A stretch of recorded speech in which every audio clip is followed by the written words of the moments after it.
අද මං ඔයාලට අරන් ආවේ කිරි රසට අන්නාසි වලින් අතුරුපසක් හදාගන්න විදිහ. නත්තල් කෑම මේස ලස්සන කරගන්න වගේම රස වැඩි කරගන්න පුළුවන් මේ අතුරුපසත් එක්ක හදන්නත් ලේසි. බලමු කොහොමද හදාගන්නේ කියලා. කාම්බර උෂ්ණත්වයේ තිබ්බ ෆ්‍රෙෂ් මිල්ක් අරගන්නවා මිලිලීටර් 450. පිටි කිරි දිය කරලා අරගන්නත් පුළුවන්. සීනි ග්‍රෑම් 100ක් එකතු කරගන්නවා.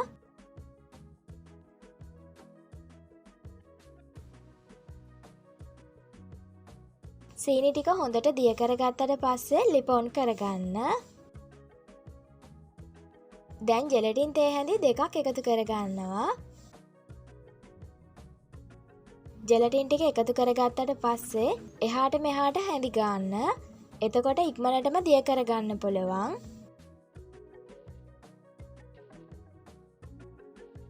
කිරි ටික රත් කරගන්න ඕනි ඇඟිල්ල දාගෙන ඉන්න පුළුවන් ගානට විතරයි.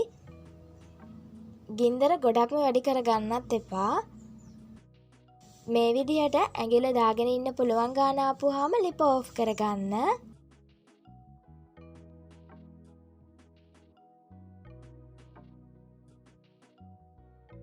ජෙලටින් ටිකත් හොඳට දිය කරගන්න පුළුවන්.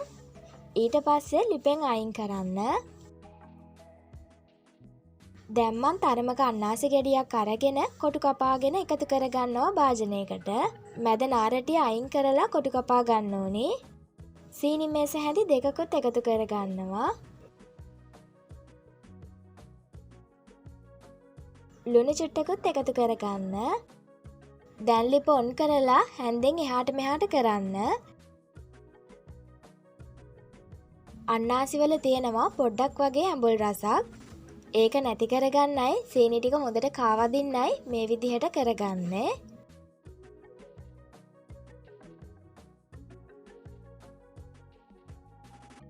ටිකක් වෙලා යනකොට වතුර ටික එළියට එන්න පටන් ගන්නවා.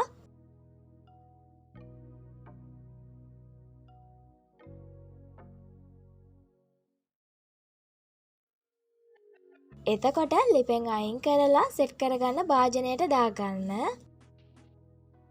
සෙට් කරගන්න භාජනය බටර් පොල් තෙල් වගේ දෙයක් ගන්න. එතකොට ලේසියෙන්ම ගලව ගන්නත් පුළුවන්. දැන් මං එකතු කරගන්නවා කිරි ටික. කිරි ටික මේ වෙලාවේ සාමාන්‍ය ගානකට නිවිලා තියෙන්නේ.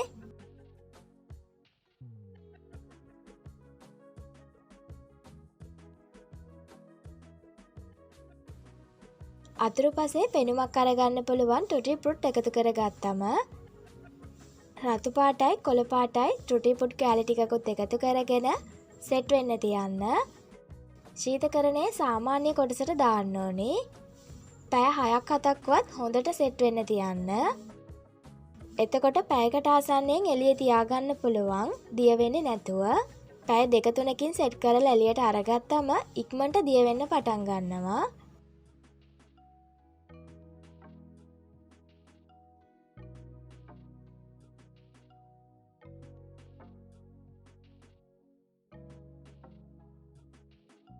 ළඟ එන උත්සව සමයට ඔයාට ලේසියෙන්ම හදාගන්න පුළුවන් අතුරුපසක් අද මං ඔයාට කියලා දුන්නේ. අදට ගිහිල්ලා එන්නම්. ඔයාට සුබ දවසක්.